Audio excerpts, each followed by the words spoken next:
René Abir. René Abir, wana, dans l'équipe nationale. Bon, l'équipe nationale, il y a zone d'ongwana.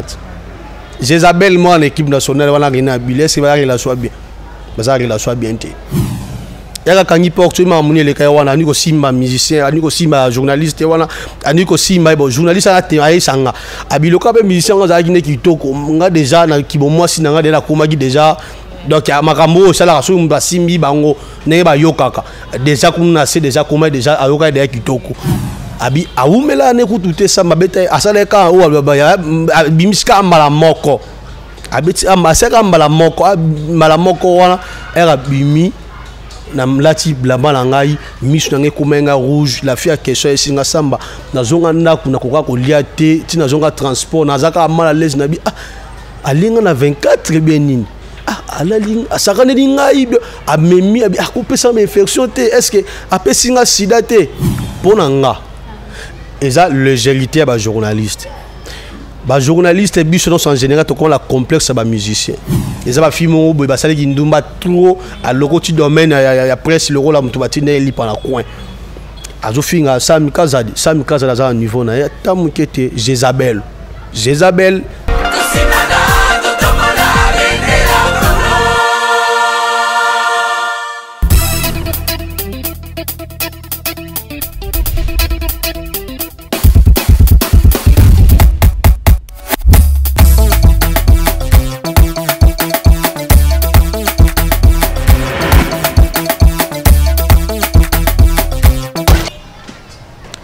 Bonjour, bonsoir nos chers téléspectateurs de Bendelea Congo. Bienvenue dans notre émission Pesa Elengi.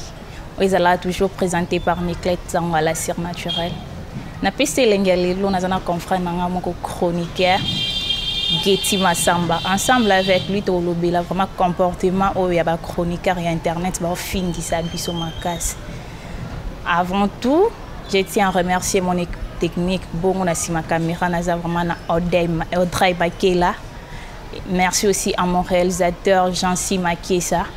Équipe technique, nous sommes vraiment à Bendelea Congo, on a remercié lui. Nous remercier au Bazala toujours branché pour notre hôtel bafan nanga quoi depuis Paris, na mona Sarah Mouawa, David, na makala na mona général Jérôme. Partout dans le monde entier, on peut se dire vraiment merci. Sans plus tarder, je reçois pour vous mon confrère. Bonjour. Ouais, bonjour Niclette. Bonjour Naba Fanny Obalingaka émission. Nayo et c'est un plaisir pe nazana honorer na émission nayo take confrère na comme conseiller nanga bengi confrère nayo. Émission na yo que no bien penaya parce que tina prison bala na émission mais na habité lo bela no moka tena biso geti sa motoriska rapport na moka mais ta suna prison batala rabisote donc na CP lipe na scène oyo site elengi na mito nzamba otala ngai na Nuclette ezabongo Bendelea Congo donc na CP vraiment ko lekana émission na yo merci vraiment Getty Samba na nina lo bela makambo etali comportement ya ba confrère na biso concert na biso et comme ka muke nani musicien tel akangisi oyo musicien boy asali boy affaire boy et ça dit à quoi? Bon, premièrement ils ont légèreté au monde musala presse oyo to boyité presse ça ka il faut tangela ngo poko ma journaliste mais eza ba tumsu ba sens n'habite bien ngo sens abeteli ba kuna chiffon à lokoti a vu presse à lokoti le roi mutu mo batinegi li pa la quoi à lokoti différent lokoti presse ya au monde bazo respecter boulot té donc eza déplorable journaliste pour ça succès quand pour finir musicien parce que musicien même si ba ministre na on peut ça exemple Moro Jassim oye koye ya nango mutulwa ministre tambolo ko to yebi aza ministre de justice moka na biso oui insulta qui presse to mona ki nini valeur ya presse oye kene ko sala aza ki sima le ka sur télévision te bongo suko ba musicien ba to ba so ba to boyité na ba fou ba musicien te ba za ba to ba défendre drapeau ya moka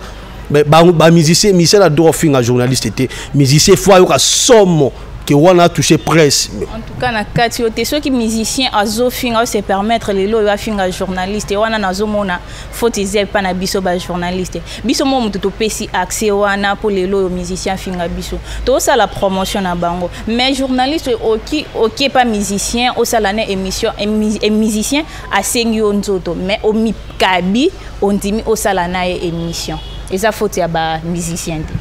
Donc pour un journaliste na musicien ceux qui bakoy ko lingana pour nga na mona mabeti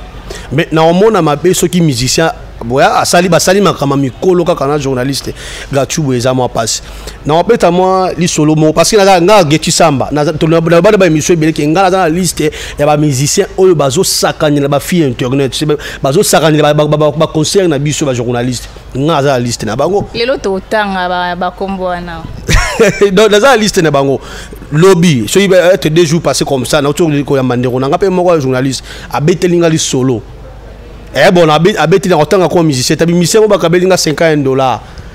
abina oki ndi meta négligera ba tout akabelinga pela samba akabelinga pela $50 bon mutu ko musicien so asenga awawa est-ce na boyo pesa c'est déplorable siko wana opesa faute na musicien to opesa na journaliste nazo kene nga nazo ya na kute suna journaliste moko balobete la lisoto ibana musicien moko boye le jour la komeli abisinga ke na yo tala pe fi wana journaliste santé za gibiente car c'est ninga ministère yo tala pe ndero mo ba mwasi akabele pe ko kale parce que mninga na obela e mninga journaliste wana ntoto ekomi malamu yiba benga bike yo mona pe base mona mai pa ke na hindusa mo be non akena ko tala mais na coutrement ya journaliste wana alata ki culotte excusez parce que tu émission ota suba na bana mti ba rolandango donc ataki ka culotte na katimini na ye azaki ne lo côté otobenga ba langage biso ba yanki ya gisato ba ke 100 calibar aki 100 calibar ba komi kuna musicien na bete nindi sur la love ba vendu ba melu ba bana la coin ba fan na terrasse ba le ba melu ba sololi et komi ka 19h bo to so kana ndako ba zongi ndako ba komi na fi wana journaliste be musicien kangi porte yaka kangi porte ma muni le kay wana aniko simba musicien aniko simba journaliste wana aniko simba bo journaliste na te ay sanga abiloka be musicien nga za kine kitoko nga déjà na kibomo si nga déjà komaki déjà donc ya makambo sala so mba simbi bango ne ba yokaka déjà kuna c'est déjà comment déjà ayoka déjà kitoko bon akoma nini akoma kimuye bon akoma ane mouillé donc akoma ki mouillé journaliste wa musicien wana fongo le bouton fi na saka ba yisamla moko boy a longo lié kilote fi wana za kambala moko bongo mbala moko ti ba osama kama mikolo ebi singa Geti eka mutu ebi koma musicien wa tangila nga abi eka koti pa na kibomo sinanga na gangi ko ganga ki wana yete po ayoka ki bien abi a koti mala moko la gangi abi awumela ne kutute sa mabeta asale ka o ba bimiska mala moko abeti amaseka mala moko wana era bimi na mlati blamba na ngai misu na ngai kumenga rouge la fille a question esinga samba na zonga ndaku na koka ko lia te ti na zonga transport na zaka mala l'aise na bi alinga na 24 bien nini alalinga asakane ngai amemi abi akopesa ma infection te est-ce que apesinga sida te bon na yebité pona nga eza légèreté ba journaliste biso non en général to comme la complexe ba musicien peut-être nga Geti Samba dans ça déjà non ça va dans la porter parole à musicien te na retirer là qu'on a porter parole à musicien mon côté de c'est-à-dire journaliste oui dans la complexe musicien mon côté oui autrefois n'a fallu na et même pas oui m'a parlé du peuple moi si moko alika kanga photo na fali poupa mais faut moi ba mettre ba tindikaye mais alingika kanga photo oui akanga photo donc bazo benda ya Montréal yo c'est ça ma photo te bazo tindika avanda na kitche ya ki fali nga na vanda loka kanza mupandi la fille oki na tali siko ba fia boy soka za ki journaliste mais scandale to boy te star za star biso ba journaliste za ba star te mais tozo sala musala o iranda biso pe ba star ya on a pesi ne on a l'argent kubala lo barake tout à la 100% ba journaliste mais 100% ba vedette 100% star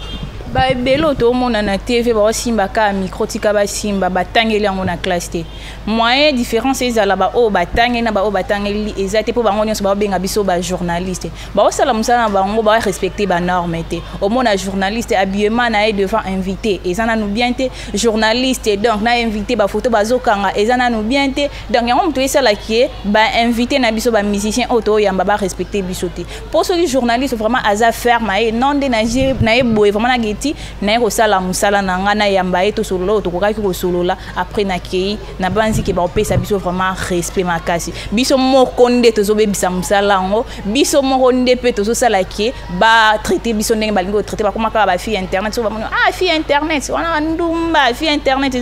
eza par rapport à comportement na biso to zo afficher devant ba musicien na biso to pesa ba musicien faute eza ya biso moko ba chroniqueuse ya lelo to koma mona ba musicien ndeso pendenge ni lelo boye chroniqueuse soit chroniqueur akoma mona po ça la émission na bien il faut créer polémique mo boye geti donc faut na finga musicien na finga fali na finga héritier po émission nanga etalama na ba chroniqueur a bongo conseil nyoki opesa bango. Premièrement, conseil, il faut respecter l'ontologie. Ce qui m'a dit, tous en classe, c'est ce que nous apprendre. Parce que la classe ici l'a raté. Ils ont encouragé. Et je peux ça passer. Et je peux ça passer. Et je aussi ça biso valeur. Mais autrefois, on a tout à talib émission à tout oh. Yo za journaliste et beaux chroniqueur. Mais n'habitez entre eux à aussi la différence en nine. N'habitez que za chroniqueur la journaliste des beaux questions aux années. Mais le journalisme, même toi, journaliste, ils ont une branche belée. À quoi ça, genre émission, oh, il y a une capacité. Un journaliste est un chroniqueur. Un chroniqueur est un journaliste. Selon courant on a vraiment chroniqueur est spécialisé dans le domaine journaliste est spécialisé dans le domaine journaliste peut oyo azo traiter azo récolter à traiter à diffuser et ça ba branche belé à journalisme mais tous un reporter à journaliste tous un correspondant ba journaliste basé bel pour ba film sur internet so ba benyo journaliste était na chroniqueur. Si on a évité différence entre chroniqueur pour me sous les lots tu avana yambayo garçon quoi ina na solo ina bisanga o chronique batang ça ba chroniqueur baza ba o ba uta na ina ba journaliste baza ba oyo ba bimi na ifa c'est na évité geti sambezani non on ko ça l'animation culturelle mais ça peut émission politique ils ont empêché au cause appel mon a facile mo ça l'émission musique et je dépends et nga une formation ils la mutobi ki nga na tira jamais au salle émission télévision nga après c'est clit ce qu'on a geti ça matin qui toko nga za nango c'est long nga na ça qui nduma télévision té na qui toko nga za nango qui na presse clit té na il faut na salle émission télévisée il faut moi display à TV mon nana oui franchement la télégénique na la si que Montréal la cima mon appelle na obima na bien peu ça va film sur la télévision bima rapena et au monde bina boisa qui toko na télévision bima na bima raté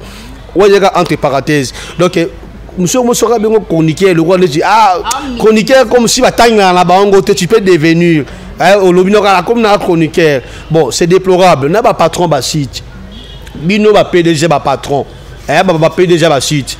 au comme ce qu'on a le qui na yo moko baza mo pene munene ya suezanga tâche et aussi au juba caméra payer matériel au tine qui ça oza lika moko boy na bi dans la yote mais en général oza mo lika moko linga sala théâtre la mo pende munene au juillet on a salissé le site il y a moni botondi si n'importe qui est commis poubelle raison pour laquelle nga télé la fabrication nga za la finga ba musicien tu la télé rango parce que comment la domaine mo soki au toucher presque toucher nga fali pour pas le barape ou alinga lo pona presse nga la sala vidéo moko boy le la za mutu na za moi mayele fala kanisa ngate na ya mape ba musicien fali na za problème na fali te na ko défendre cause ba journée le au moins 1 minute fabrication même et rabi ko ba journée forte ba si musala au surtout do beta CT surtout au internet nga c'est pla na ngoti comme bisonyo so toza généraliser na ba au internet quoi oui na c'est pla na ngoti na loba pe au sengel na loba mais toujours ezaki cadré voir because ça senga il fallait pardon à toi lobi ba n'importe quoi ndenge na bango sur telle émission nga sala gango donc j'espère Fabrica ça ta la émission na nga wana asekaki fallait peut-être ta gango asekaki parce que j'avais parlé de bonnes choses la critique même tout na loba ba n'importe quoi parce que le journalisme il faut te vendre vraiment na d'autologie éthique to respecter to bagueto ja banane et le ko ba domaine comme ça sousuni ba to ba comment ba to abatu il faut ça la succès il faut finir musicien il faut finir ba journaliste neti lelo CMK Zadi autant de romo na autant na kombo tenga na benga Jezabel et ça va film mo ba sali ki ndumba trop à loko ti domaine ya presse le rôle la mutu batine li pa na coin azo finga CMK Zadi za un niveau na ya tamukete Jezabel non comprendre en tout cas CMK Zadi aza journaliste aza valorisé par rapport nga za journaliste faut donner ma bato ba Raphaël pe le basa danger ba Peter Chen pe le basa danger ba Sam Kaza na chronique sur internet basa di kolo Jezabel azofinga Sam Kaza Sam Kaza di mama alobaki akotikala jamais ko répondre yo tu ofingaka atanga geti na ko ça jamais analyse pour le belayo na on travaille na Sam Kaza est-ce que on l'a geti sama sele émission le bela comme là na otika ko tanga comme na oté mais na bengo Jezabel quand on ici ba tatouage o sabe émission mo otika la singlé ozala sous-vêtement ozomona genre bloco wana toka no soki okemboko boye okangi photo na zabo soki okie boye na zabo na ebite publicité ba mboka ngo zokende bana posa na ngoti wala bato ba photo omoni lelo to mi ko passe to na ba conférence de presse nga bana kendaka lobi ndeko nanga junior moyo wabi na mona fille ou garçon mo internet ité ou azo animer conférence de presse wana o mona ka ba ju ba ta télévision locale ba télévision wana pour ani et ça la pour bisomo to mi pe sa valeur wana te quoi et j'appelle mon comme super Getia Vandi mtazo présider pe réunion mo boy ou bien pe Niclette yo la bien parce que to ça pena ba journaliste oyo vraiment ya mitu na internet malgré réputation et beba ba finga biso ba chronique muto sala eke ba valoriser biso te biso mo so to mpesi valeur vraiment bo bando na ba conférence ba jupe chroniqueur mo boy internet ba tie wana animé nini conférence non sur le bic réputation beba nga réputation beba na ngote ba généraliser ba journaliste nyon so ba chroniqueur nyon sur internet ba chronique yo ka ngote ne biso ba na ifasik ba benga biso ba mulele tant que na leki na ifasik na ntima na nga commencer ba benga mulele wana na ntima hango donc c'est vraiment na ifasik yango émission ile ga gitoro boyeko na profiter la petite idée mbuyi prof d'idée mbuyi pour nga pena ja presse écrite pas prof d'idée mbuyi prof amayele na pesi ba dilu prof du professeur de Lubenzi donc ozomona na ja cours penda kuna na kena pesu ISN informatique de gestion mais simbaité ni licence na multimédia donc il faut na yé ba biloko na nyos donc na musala oyoyo bantu valeur ba komitel matu biloko mikuse biloko boye pona nini nebi ko za mpenda kitoko ndeti oza vrai oza pena bebe oza bebe na nenga mabete ba cher internaute na nenga mabete za pena mwasi o ya appeler sa posa donc tu peux te vendre no sentir phase de ce que monsieur le rakero cameraman a zate to ra biso mi baleta sur les sous me ko salema mais tu za pena na cameraman parce que za pena mwasi o ya appeler sa posa mais tala coutrement na ye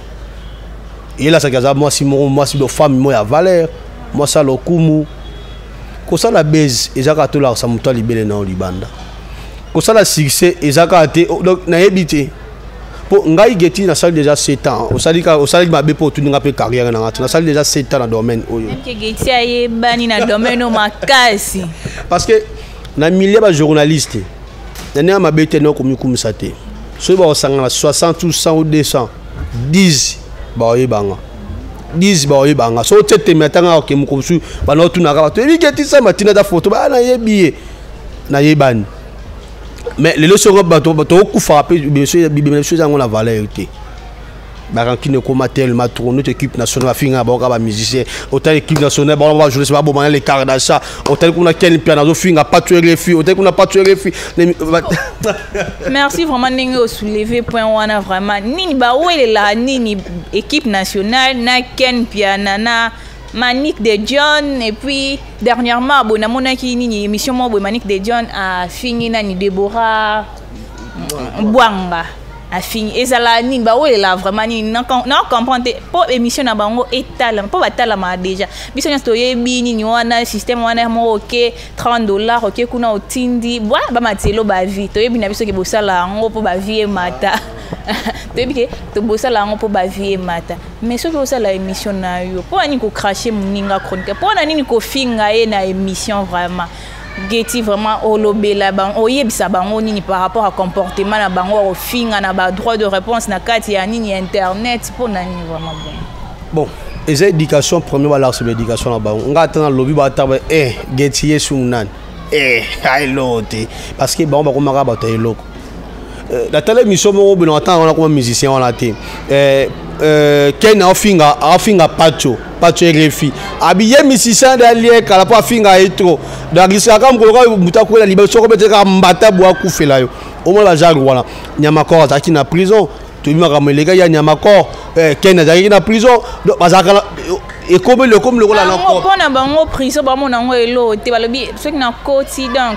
fali a obimisanga o wana kuno ce na koti Ferré, Fabregas, Baobimisanga. Mais, basant sans le savoir que casier judiciaire n'a pas de beba, les lobos. Ceux qui ont ceux qui ne pas postulé, ce qui est basé vraiment parce qu'il y a une candidature n'a pas besoin de René Abir. René Abir, voilà. À l'équipe nationale. Bon, l'équipe nationale, il y a besoin de voilà. Jésabel, moi, l'équipe nationale, voilà, René Abir, c'est vrai qu'il a soit bien. Il a soit bien. Il a fallu. Un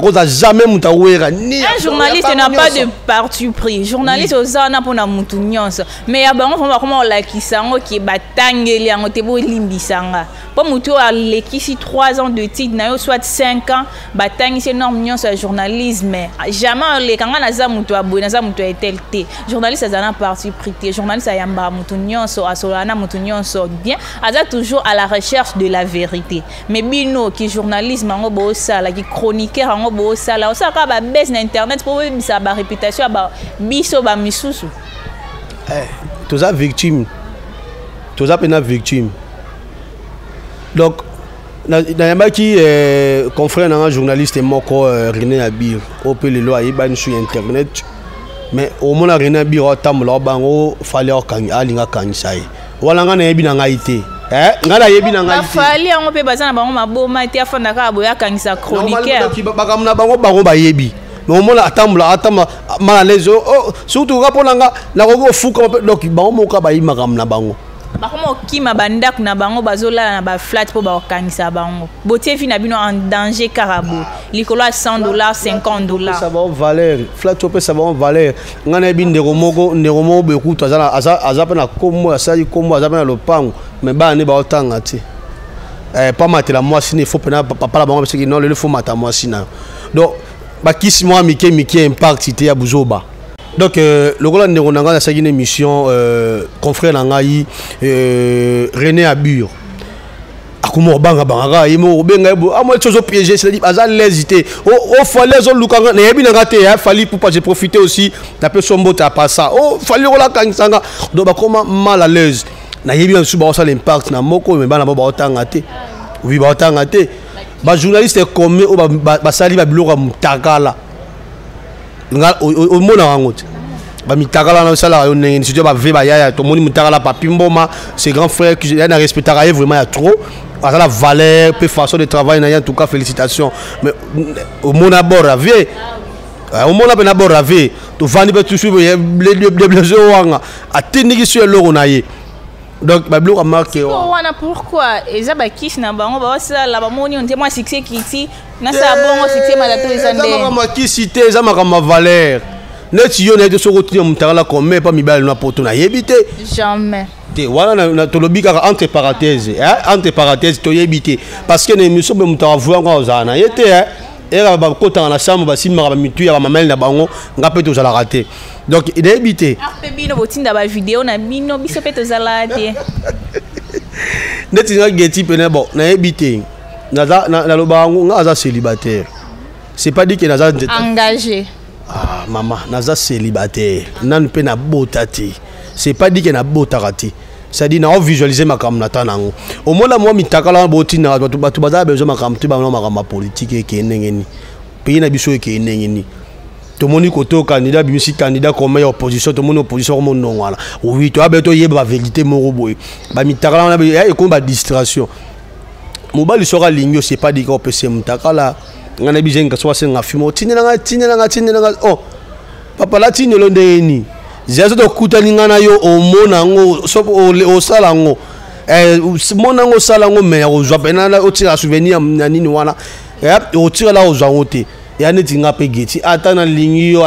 yo yo leka Jésus na tu so souvenir a photo bloc wana o zwa ngo jamais donc so tala nga po sala o to lingana na ba jari wana donc effacer na nga siko bino pe ba basili beaucoup ma comportement il y a tellement trop na ba musicien ba mitaka la ba journaliste au saranate tout justement Montréal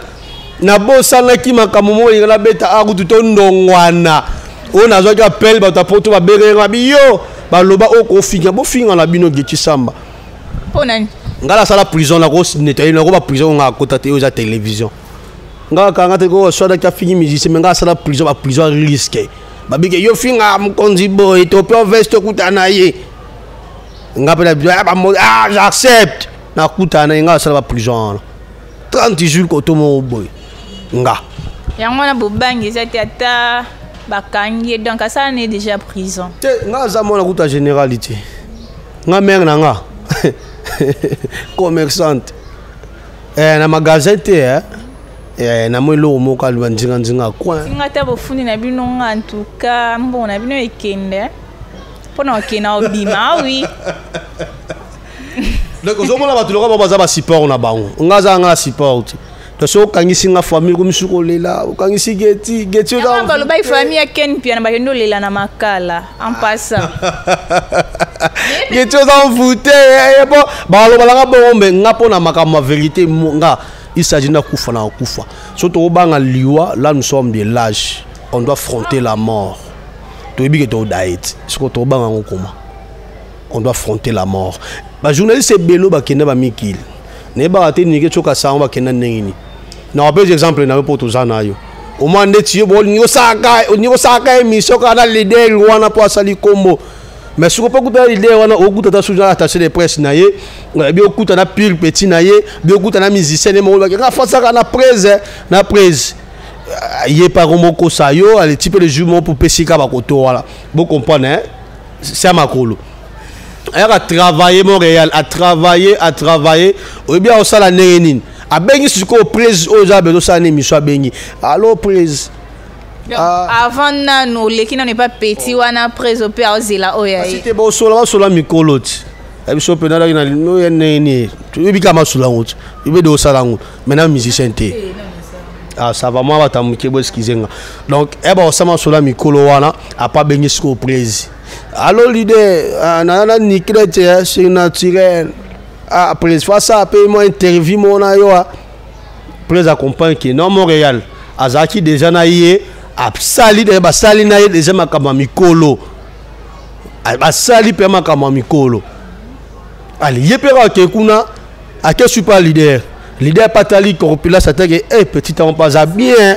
alors ça les missions maman te pour kima on loba kasi que boyo ebsinga oni clé ça va tout ça l'émission to kutana quelque part après le jour suivant tout ça l'émission en tout cas na komela vraiment na station ce qui na yambi ote na yamba muntu musu ce que zela to kutana no avant émission papa fanda na ba musicien ba zebele yo mo yebi oh yaka no après 2 minutes oh yaka na cameraman te yo yaka na avant nga le jour na mo benga na ndeko ngape geti batu ba yinanga na obenga na film mo le oh mais do tourner zonga na pe musicien zo bisita mbi so bato ko keno te na posa na yo seigneur aye batika li na vule chéri yo ka expliquer Montréal yo keno ka to kuta ka lobi na tourner monter ka ko tale ko sikede aussi silo musala ngaba sa yo da l'idée ali ayo surtout so da tumbula ba ali ayo déjà bo popé ça makamon yo pozo pikle ni yebu da ali ali na été ma solo mo be entre guillemets du matin entre guillemets toujours ma sur la prise à tali pe be nickel taillé be vrai chéri taille bien mais la vitamine T attention na salle émission lelo okima nickel sur la salle na okima on a vu après. J'ai pas dit que c'est Ranson, j'ai pas dit que c'est Jubin Piana, Fali Poupa. Moi, je parle d'une manière générale. Donc, Nathalie Suko va voir, on a un ko imiter dengue et yebana. Parce que Fabio Caspar le baranera le bara. Au moins, on comprend que non,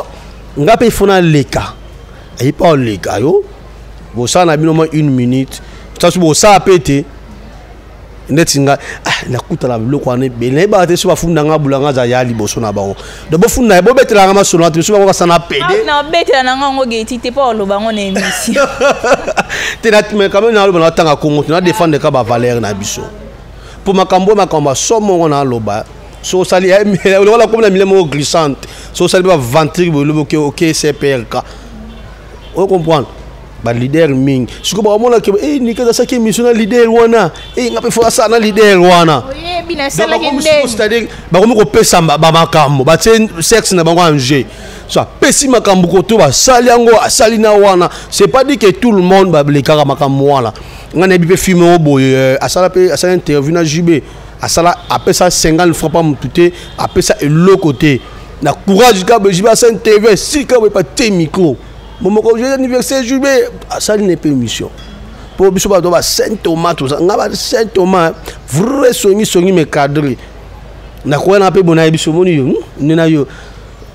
tout ça na kene mission mon be journaliste avant na muta théâtre do sali pe mission ponga ke no esika buzo ba journaliste asala nga la kawa na vani kimi mena capter kaka ngape na vani na pa vani na yi na otanga kuma ya artiste comédien wala papa ko bazoleka ba lekine apesi journaliste na moti po ba yeba déjà na mabete atebe il passe c'est que oh na be comme la gazette journaliste yo ke ba la ya o pese moto me ko tele matin to la ka wala oh na samute na la ba samute so bien kama mo na pe ka drone na samute oh relation ni ko miane nga boy moi ça va ni ko mela toi ni ponga mela masanga te mela rage na nenga TVT na mela rage ya ni ko mela oh na moi alataki ba so tele mission asilike alataki ba sapato bena ba Timberland et comme kilo moi ça longo ba sapato na c'est toi sur que na journée c'est ba non il n'a pas su ko kete non senti be fona pe mamuke ok tina kena na ebite makamo eleka na sima mais je ne crois pas que moi ça zonga ka sec bon on a façon ata atozana Yesu pasteur par opengwa on comprend na façon comment ina melaki déjà bon on a sapato e combien éparpillé il faut que tu la geta ko sai lo terre Geti Samba Toyo qui au lobby vraiment au PC point de vue concernant ba chroniqueur ba journaliste et internet vraiment conseil ni qui au PC bango par rapport à comportement na bango non bayebaka o bazali bazaba mikolo tasu bayeba bana maka mbetu kuti boso na ngama tasu ngala mukona boya age tasu pe mukona boya musala mais makambo ala pe baba nango kala donc conseil pour nous ça muto de arrêter éducation ça pense donc na pona ngai conséquences mutualité la bango mie mais na do souhaiter que likama ekwela ba bandero nanga parce que vous avez passe na ngai parce que ngapi na tala bandero na peka wana na genre pe sur actualité ka epa na bango donc et ça la ngapi bete ba kangi nani boy o ba publier mutakala boy et ça la nga passe OK to la groupe mo ya WhatsApp ndeko na biso mo journaliste azui akanyi koma kitambala akanyango ti awa asali paparazzi moya komi paparazzi azui loboko na ye azo aotsangola kibomwasi na ye aosakana nango asakani na bloko na ye kana groupe tozali a publier image ya bongo mais pesi trouble mais ko la ko saba ko bazo ko identifier te ngasuko geti sama na identifier ka ye natalika photo profil na ya tsaki Nathalie Manzako ataka na maboko to landeli Manzaka wala to landeli na video na Manzaka ezokota wala to bitala yango ngai ngaza su image na publier on na respect na ngai na éducation na tala na ko sala ngoti to zuma bazaka marque wala to za mikolo makam to salelo ta suba na biso to bota bana ba otala ba video wana ou bana yaka oyo mo botite atabala bandeko na yo bana ba camarade na yo batala ba bloc wana pina et puis ça sonne pour les tinga geti ça ma grève nanga injure la politicien mboko osomon na boy injure kanga mangana pour ça pe mbote bona pe mbote te na niveau pesa na ba leader na biso o ba musicien ba o ba komi problème que journaliste qui a sali émission moi que c'est petit choté au lieu benga yo pesa ya ta conseil moni lo sala que no cracher la nga na CPA na ngote mbangu na prison ba comment baby sambo na ba na prison pour na okangisa biso ba journaliste o yebisa ba leader wana na ouais ça leader ba continuer bon continuer bon l'embater c'est une bonne chose bon continuer ben la plateforme on a so bon ça on a continuer que muta gaffe au na justice ma bezani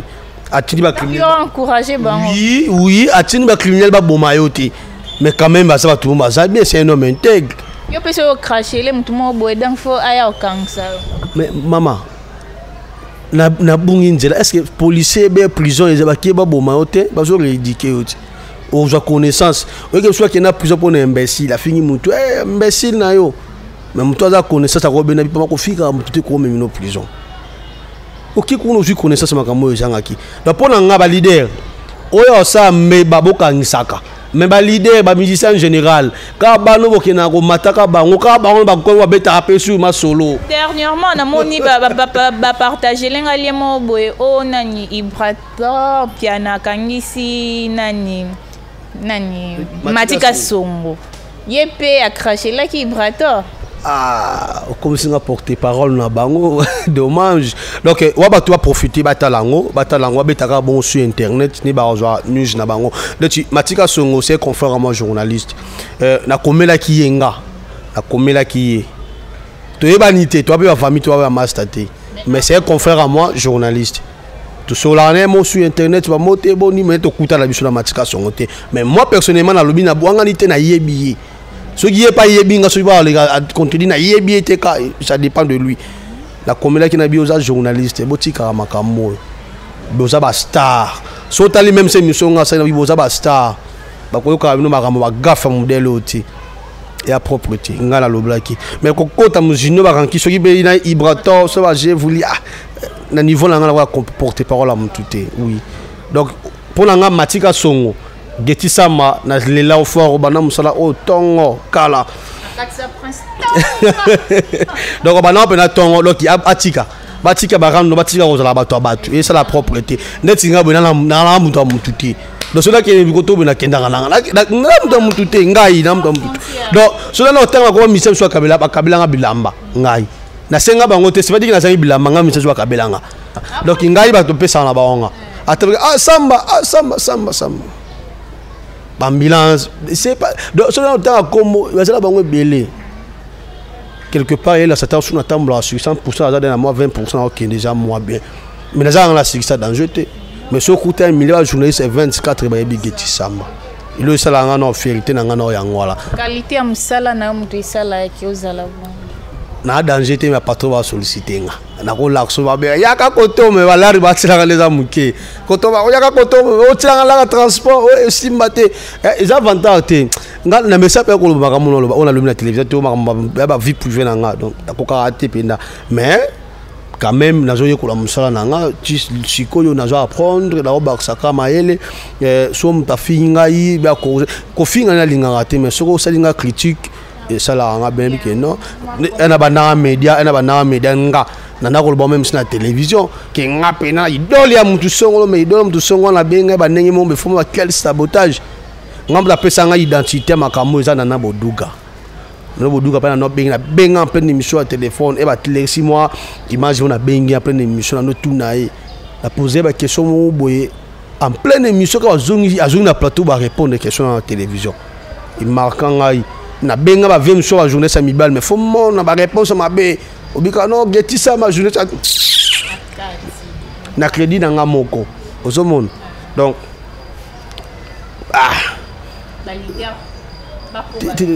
l'idée de l'obagi déjà va continuer toujours mais vie privée na ngama moke na beti ba mise ma pesa nga boy donc et déranger na ngopena batute c'est pas dit que Geti Sama zangi ba plan non la zangi na ba plater pour la vie privée quand il va passer na ko repérer ba sur télévision te mais na bi que mission o ba to ba rolanda ngo na ba te que ayeda et ça nga on menga prison déjà ba hotel ngai prison hotel ngai maintenant na kende prison makala donc na kende prison makala te parce que la tambola rapidement ben ngati na ba na botami ba yo kanga ka pona musala l'accès vidéo mon boy bah au filmer image mo boy ba to ba ça marche mo songolo yo au mona quand même famille sur ba ogela ngama yo tika loka makamo yo tika na yo kaka dernier ba IDP c'est tumbi ba pina limité na daki ba kota 24 na vie moto rapide au mo ba risque boulot ya arriva na musala au mo ba bimisi mbonga transport et belé mais na zoni na jouer l'autre côté il arrivera peu salaire après ça on va payer singango non non calcul va dépasse va transport na ba crédit nanga et l'autre mais le roi tolingi musala ngo to continuer la musala et puis ça nga ba respect le côté skamo balote j'ai un garçon il est journaliste et comme si on peut mutu munene ngapa na fa na saloka la yo kate mais et puis misinga nga kati na va nanga donc na comment ko suna vendre pe muta kabelinga bo pese nini wala mena ya ça malheureusement mais la autre va changer ngapi na ba changer ngapi muneye donc ça moi ça la ngapi moi bien. Merci vraiment Getty Samba to komi na suka émission na biso vraiment de la fin par rapport à émission na biso lelo. Mot de la fin par rapport à l'émission, on a coup fananga lelote. Donc na pesi mote na ngai na ba journaliste nyonso ba sipe amibali na pesi mote na ba réalisateur nyonso. Ou basala musala ba on partout au monde entier na pesi mote bongo na Disho Makenji, pourquoi pas na Francis Modia le roi des Amwinda, pourquoi pas na Normi Ngwashi na pesi bongo Mama Masamba oya bota Getty Samba le loza défenseur par le Belamboka na pesi mote bongo na Jonathan Nonga la El Jogo, pourquoi pas na Abi Souria. Donc et na bosani moi na nga Esther na na botite mabe nga noko na linga mona na makase Esther Mbaki, je salue aussi. Merci. Merci vraiment, merci d'être nombreux de nous suivre. Vraiment, merci Mingi, pas grande sœur, grande sœur chérie Espérance Moussanga, nice motema. Il y a Ibrahim Mwimba, merci à ma maman chérie, maman Ketty Tubuleno, ainsi qu'à toute la famille Mbwango. Merci à Papi Bendele, général Jérôme Anderson, Nick Bossé, mais vraiment le merci na équipe technique à Bendele, on a Moni Levi Kawita, Nani Audrey Makela, toi ma concert chérie Winnie Keka, vraiment mes big salutations à toi. Bye.